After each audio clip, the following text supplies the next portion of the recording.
ಪ್ರಜ್ವಲ್ ಚೆನ್ನಾಗಿರಲಿ. ಅವರು ದಲಿತರು ಯಾರಿಗೂ ನ್ಯಾಯ ಸಿಕ್ಕಿಲ್ಲ ಅಂದಾಗ ಏನು ಮಾಡಬೇಕು ಅದನ್ನು ತೋರಿಸಿದ್ದಾರೆ.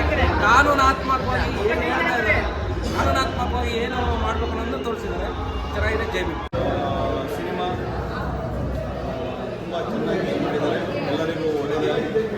ಹಾಗೆಯೇ ಸಮಾಜದ ಎಲ್ಲ ಜನರು ಬಂದು ಯುವಕರಿಗೆ ಇವತ್ತಿನ ಏನು ಯುವಕರಿಗಳಲ್ಲಿ ನಿಮಗೆ ಈ ಮಾಹಿತಿಗಳನ್ನು ಕೊರತೆ ಇದೆ. ಹೆಚ್ಚಾಗಿ ಈ ಮೂವಿ ನೋಡೋದರ ಮುಖಾಂತರ ಹೆಚ್ಚು ಮಾಹಿತಿಗಳನ್ನು ಸಮಾಜದ ಸುಧಾರಣೆಯನ್ನು ಕಂಡುಕೊಳ್ಳುತ್ತದೆ.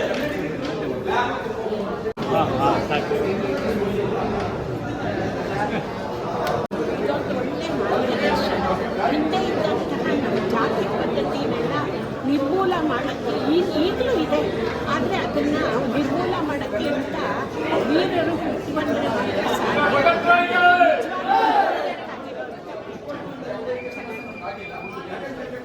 ನನ್ನ ಹೆಸರು ಶ್ರದ್ಧಾ, ಕನ್ನಡಿಗ. ಸೊ ನಾನು ಏನು ಹೇಳಬೇಕು ಅಂದರೆ ತುಂಬ ಚೆನ್ನಾಗಿದೆ ಮೂವಿ. ಇದು ಎಲ್ಲರಿಗೂ ಸಮಾನ ಅಂತ ಅನ್ನಿಸ್ಬೇಕು. ಆ್ಯಂಡ್ ಪ್ರತಿಯೊಬ್ಬರಿಗೂ ಅಷ್ಟೇ ಭೇದ ಭಾವ ಇರಬೇಕು ಅನ್ನೋದು ನಾನು ಒಂದು ಕೇಳಿಕೊಳ್ಳುತ್ತೇನೆ. ಇದು ಒಂದು ಮೂವಿ ತುಂಬ ತುಂಬ ಸೂಪರ್ ಹಿಟ್ ಆಗಲಿ ಅಂತ ಕೇಳಿಕೊಂಡು ನಮಸ್ಕಾರ ಅಂತ ಹೇಳ್ತೀನಿ. Thank you so much. ಧನ್ಯವಾದ. ನೋಡುವಂಥ ಸಿನಿಮಾ ಅದ್ಭುತವಾಗೈತೆ. ಇದು ಒಂದು ಜಾತಿ ಮತ ಸೀಮಿತ ಅಲ್ಲ, ಪ್ರತಿಯೊಬ್ಬ ಮನುಷ್ಯತ್ವ ಇರೋ ಮಾನವರು ನೋಡುವಂಥ ಸಿನಿಮಾ ಅದ್ಭುತವಾಗಿ ಸರ್. ವಂಡರ್ಫುಲ್ಲು. ಕತೆ ಚೆನ್ನಾಗಿದೆ. ಹೀರೋ ಹೀರೋಯಿನ್ ಎಲ್ಲ ಚೆನ್ನಾಗಿದೆ. ಸಿನಿಮಾ ಪಕ್ಕ ಪೈಸಾ ವಸೂಲು, ಅದರಲ್ಲಿ ಎರಡು ಮಾತಿಲ್ಲ. ಜೈ ಜೈ ಭೀಮ್. ಇಲ್ಲ, ನಾನೊಬ್ಬ ಪ್ರೇಕ್ಷಕರಿಗೆ ಸಿನಿಮಾ ನೋಡಿದ್ದನ್ನು ಹೇಳೋದಾದರೆ, ಕನ್ನಡ ಚಿತ್ರರಂಗದಲ್ಲಿ ಇತ್ತೀಚಿನ ದಿನಗಳಲ್ಲಿ ಬರದೇ ಇರುವಂತಹ ಒಂದು ಅದ್ಭುತವಾದ ಕಥೆಯನ್ನು ಕರ್ಣನ್ ಎಸ್ ಅವರು ನಿರ್ದೇಶನ ಮಾಡಿದ್ದಾರೆ. ದಯವಿಟ್ಟು ಕನ್ನಡ ಮನಸ್ಸುಗಳು ಚಿತ್ರಮಂದಿರಕ್ಕೆ ಬಂದು ಇಂಥ ಕನ್ನಡ ಚಿತ್ರವನ್ನು ಪ್ರೋತ್ಸಾಹಿಸಬೇಕು ಅಂತ ಹೇಳ್ಕೊಳ್ತೀನಿ.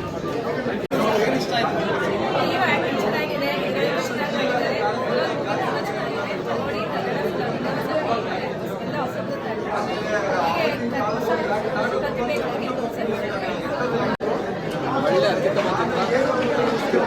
ಸೂಪರ್ ಆಗಿದೆ. ಎಲ್ಲ ಪಾತ್ರಗಳು ಅಚ್ಚುಕಟ್ಟಾಗಿ ಭಾಳ ಚೆನ್ನಾಗಿ ಮಾಡಿದ್ದಾರೆ. ನಾನು ಇದರಲ್ಲಿ 3 ಟೈಪ್ ಮಾಡ್ತೀನಿ. 3 ಆ್ಯಕ್ಷನ್ ತುಂಬ ಚೆನ್ನಾಗಿದೆ. ಎಸ್ಪೆಷಲಿ ಕ್ಲೈಮ್ಯಾಕ್ಸ್ ಆ್ಯಕ್ಷನ್ ಬಂದಾಗ ನನಗೆ ಖುಷಿ ಬಂತು.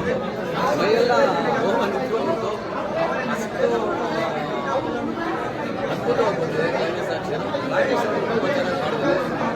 ಹೀರೋಯಿನ್ ಡೈರೆಕ್ಟರ್ ಸಿನಿಮಾ ಅನ್ಸೋದೆ ತುಂಬ ಚೆನ್ನಾಗಿ ಸ್ಕ್ರಿಪ್ಟ್ ಭಾಳ ಇಂಟೆಲಿಜೆಂಟ್ ಆಗಿ ಮಾಡಿದ್ದಾರೆ. ಆಮೇಲೆ ಫೋಟೋಗ್ರಫಿ ಅದ್ಭುತ, ಎಡಿಟಿಂಗ್ ಸೂಪರ್ ಅವರು. ಆಮೇಲೆ ಶರತ್ ಅವರು ಇರ್ಬೋದು, ಒಳ್ಳೊಳ್ಳೆ ಆರ್ಟಿಸ್ಟ್ ಇದ್ದಾರೆ. ಎಲ್ಲ ಒಳ್ಳೊಳ್ಳೆ ಆರ್ಟಿಸ್ಟ್ ಇದ್ದಾರೆ. ಟೋಟಲ್ ಸಿನಿಮಾ ಇಂಟ್ರೆಸ್ಟಿಂಗ್ ಆಗಿದೆ. ಎಲ್ಲ ಫ್ಯಾಮಿಲಿ ಕೂತ್ಕೊಂಡು ನೋಡೋಂಥ ಸಿನಿಮಾ. ಆಮೇಲೆ ಒಂದು ಒಳ್ಳೆ ಮೆಸೇಜ್ ಇದೆ.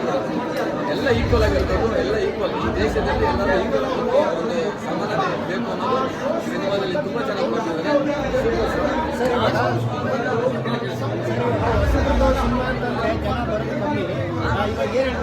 ಹೇಳ್ತಾರೆ ಸರ್, ಹೊಸಬ್ರ ಸಿನಿಮಾ ಅಂದರೆ ಜನ ಬರೋದು ಕಮ್ಮಿ.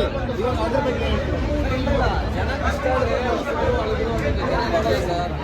ಸಿನಿಮಾ ಇಷ್ಟ ಆಗ್ತದೆ. ಯಾರೇ ಆಗಲಿ, ಆರ್ಟಿಸ್ಟ್ ಯಾರೇ ಆಗಲಿ ಸರ್, ಅವರು ಮುಖಾಂತರ ಜನಗಳಿಗೆ ಏನು ಆಡಿಯನ್ಸ್ಗೆ ಒಳ್ಳೆ ಸಿನಿಮಾ. ಆಡಿಯನ್ಸ್ ಯಾವುದು ಕೈ ಬಿಟ್ಟಿಲ್ಲ. ಇವಾಗ ಹೋಗಂದ್ರೆ ಅತ್ಯುತ್ತಮ ಚಿತ್ರ. ಹೊಸ ಆರ್ಟಿಸ್ಟ್ ಇದ್ದಾರೆ, ಒಳ್ಳೆ ಹಲವು ಹೆಸರುಗಳಿಂದ ಹೋಗ್ತಿದ್ದಾರೆ. ಸೂಪರ್ ಸ್ಕ್ರಿಪ್ಟ್, ಒಳ್ಳೆ ಡೈರೆಕ್ಷನ್, ಖಂಡಿತ ನೀವು ಕೊಡೋದು ಮೋಸ ಆಗಲ್ಲ. ಈ ಸಿನಿಮಾ ನೋಡಿ ನಾನು ಕೇಳ್ಕೊತೀನಿ. ತುಂಬ ಚೆನ್ನಾಗಿದೆ. ಒಂದು ಜಮೀನ್ದಾರಿ ಪದ್ಧತಿ, ದೇವಿ ಪದ್ಧತಿ ಅಂತ ಇತ್ತು.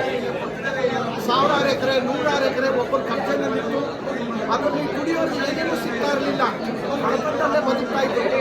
ಇದನ್ನ ಎಲ್ಲ ಬಗೆಹರಿಸಬೇಕು ಅಂತ ಬಾಬಾ ಅಂಬೇಡ್ಕರ್ ಅವರು ಸಂವಿಧಾನ ರಚನೆ ಆದಮೇಲೆ ಈ ರೀತಿ ಮಾನ್ಯ ಸುಧಾರಣೆ ಕಾಯ್ದೆಗೆ ಅಡಿಪಾಯ ಅವರೇ ಹಾಕಿತ್ತು. ಆದರೂ ಅದು ಸಮರ್ಪಕವಾಗಿ ಏನಾಯಿತು, ನಮ್ಮ ಹಿತಾಸಕ್ತಿ ರಾಜಕೀಯ ವ್ಯಕ್ತಿಗಳು, ಸ್ಥಿತಿವಂತರು ಅದನ್ನು ಜಾರಿ ತರೋದು ಬಿಡಲಿಲ್ಲ. 1989ರಲ್ಲಿ SC/ST act, prevention of atrocities act ಬಂದ ಮೇಲೂ ಅವ್ರ ಮೇಲೆ ಬಹಳ ದೌರ್ಜನ್ಯ ನಡೀತಾನೇ ಇತ್ತು. ಪ್ರತಿಯೊಬ್ಬರು ಕನ್ನಡಿಗರಲ್ಲಿ, ನಾನು ಎಲ್ಲ ಕಲಾಭಿಮಾನಿಗಳಲ್ಲಿ ನಾನು ಕೇಳ್ಕೊಳ್ತೇನೆ ಅಂದರೆ, ಇದು ಒಂದು ಒಳ್ಳೆ ಉದ್ದೇಶ. ಇಂಥ ಒಂದು ಸಂದೇಶ ಮೆಸೇಜ್ನ ಸಮಾಜ ಕೊಡ್ತಾ ಇದ್ದಾರೆ. ದಯವಿಟ್ಟು ಈ ಚಿತ್ರ ನೋಡಿ ಪ್ರೋತ್ಸಾಹಿಸಿ. ಇದೊಂದೇ ಚಿತ್ರ ಅಲ್ಲ, ಪ್ರತಿಯೊಂದು ಕನ್ನಡ ಚಿತ್ರನ ನೋಡಿ ಪ್ರೋತ್ಸಾಹ